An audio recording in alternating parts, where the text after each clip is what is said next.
টুপাই বলছিস রে? ইয়া কুচি কুচি রে,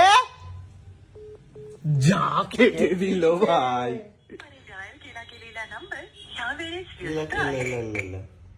आपके द्वारा डायल किया गया बोला तो देखुन गे हेलो এ টুপাই ফোনটা কে ধরছিল রে? আমার মনে হয় ক্রস কানেকশন হয়েছিল, একটা অন্য ছেলে কথা বলছিল, তাই না? ও তাই বুঝে, তা কি করছিস রে? এই এমএমএ ক্লাস থেকে এলাম কিছুক্ষণ আগে। তো তুই এরকম ভাবে কথা কিনা বলছিস রে আমার মতো বল? ও আচ্ছা, দাঁড়া, আমি তো ভুলে গেছি না। এবারে মনে পড়ছে? মনে পড়ে আছে, তুই চলে আসছিস দার্জিলিং থেকে? দার্জিলিং থেকে চলে এসে সুকান্তের গড়ি উঠেছি। তোর থেকে ভালো বলে। আমার কথা কি করে মনে পড়লো বল? এরে কানে বসে মটন খাওয়াচ্ছে ওর মায় বাপে দুজন মিলে, তাই তোর কথা মনে পড়ছে। ও মটন খেতে খেতে আমার কথা মনে পড়লো। পুরিয়ে গেল যে টুপাইও তো মটন খায়, ভালো লাগে ওর খেতে।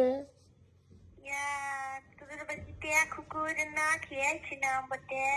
খো খো তো দেখি চারিদিকে নাম ছড়াইন গেছে ওর। ছুরাই গেছে, পোস্টার লাগাই যাইবে পোস্টার বেরোইবে বলছিস? বলছে।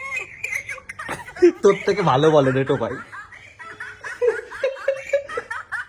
তুই কি জানিস এটা কি হচ্ছে এখন?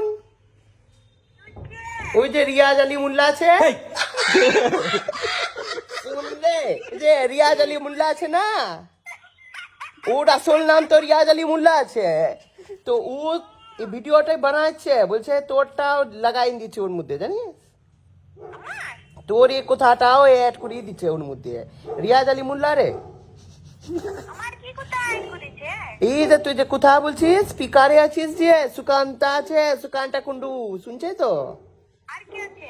রিয়াজ আলী মোল্লা আছে, কোত্থেকে একটা নাম জোগাড় করেছে রে।